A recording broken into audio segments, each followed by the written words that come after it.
Using a 19mm socket, we'll go ahead and remove the lug nuts.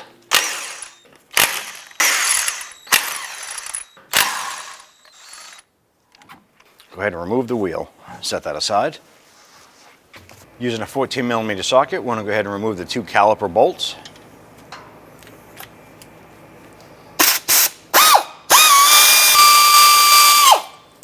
With both of those loose, remove them both, set them aside. Go ahead and grab your brake caliper, wiggle that free. If you have a hard time with it, go ahead and use a small pry bar to go ahead and take that out. Once you get it separated from the vehicle, use your caliper hanger, support it up. I'll just hang it off the coil spring on the strut to hold it up and out of the way. Next, go ahead and grab your brake pads, slide those out, one on the back, one on the front. Now I want to go ahead and remove the brake caliper bracket. Using a 17mm socket, go ahead and loosen these.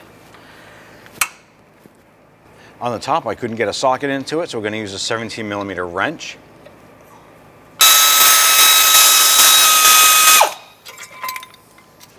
Now on the front side, you can go ahead and wiggle the brake rotor free, take that off and set it aside. You want to do an overall inspection of your backing plate. Make sure it's solid, not rusted or falling apart. Next, take a wire brush. You want to clean the hub face. Get any scaly rust or bubbles of rust off of this here. We're just preparing it for the new brake rotor to go on. Now on our brake caliper here, we have 2 pistons. We need to compress these 2 into the caliper itself. To make things easier, I'm going to come on over to the bleeder here. We're going to pop off this little rubber boot. That'll expose the bleeder. Now what I'm going to do is I'm going to put our wrench on here. We want to go ahead and loosen that. So I'm just going to go ahead and put the wrench on and just kind of work that free.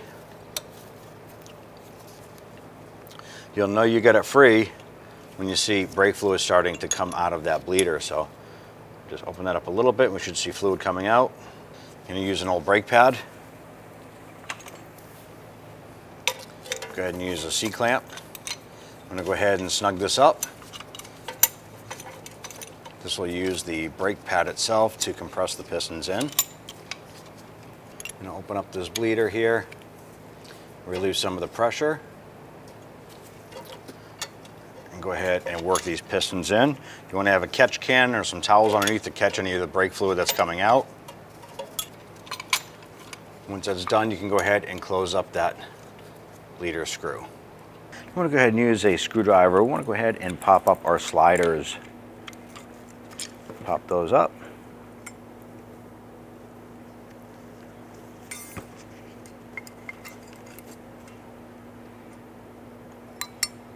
Use your wire brush. You can go ahead and clean where the components were. Make sure there's no rust buildup or scaly stuff in there. Repeat for the other side. We have our slider boots here. You can go ahead and pull the rubber boots off like so and pull the slider pins out. You can pull the boots off the slider pins like so. And repeat that for both sides.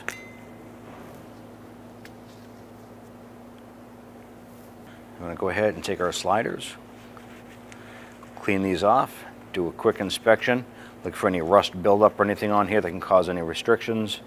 Do the same for the other. And the caliper bracket itself, I want to go ahead and take a look inside, see if there's any buildup or debris in there. Go ahead and run a bore cleaner in here.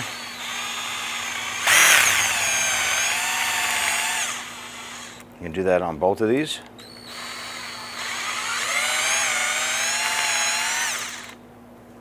And spray them out.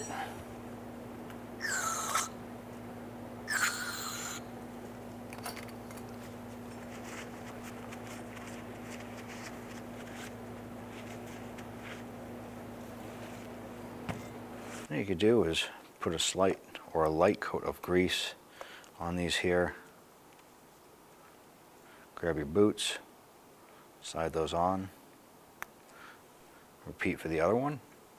Grab your caliper and slide those in, push them on, and the boot will pop onto the caliper itself.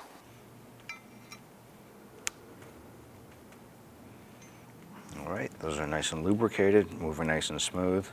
Now we're going to put a light coat of grease on the inside here. This is where the slides are going to be placed.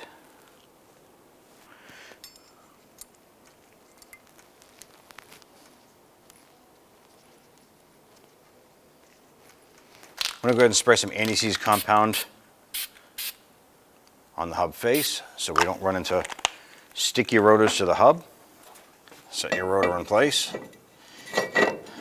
If you're installing the cross-drilled slotted, you want to make sure that these slots are facing upward, doing a scooping motion down. Good, take your caliper bracket. If your sliders pop out, not a big deal. Go ahead and get our bolt started on the back side. Get that caliper bracket lined up. Get that bolt started in there, a few threads, and then we'll install the bottom bolt. I'm going to go ahead and just snug down these caliper bracket bolts.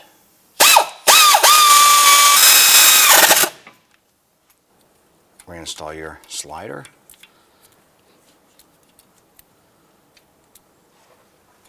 You can take your inboard pad, which has your squeaker, that'll go at the bottom. Let's go ahead and get this slid into place, and then we'll do the same for the outboard pad.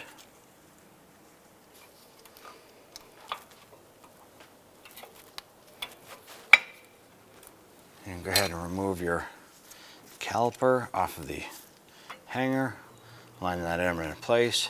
You want to position the boots here. You can notice that they're flat on each side. You want those horizontal. When you slide the caliper on, they'll actually line up and lock into place. Now you can go ahead and install your upper and lower caliper bolts. Get those started by hand. And we'll go ahead and snug those down.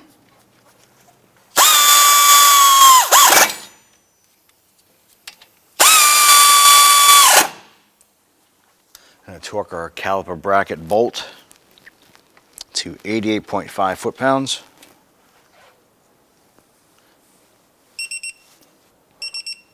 Torque the caliper to bracket bolts to 20 foot-pounds.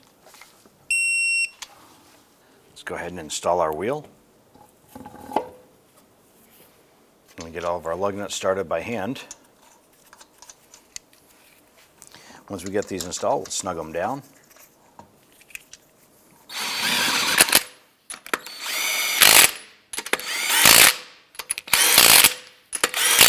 I'm going to get and torque the lug nuts down to 88.5 foot-pounds.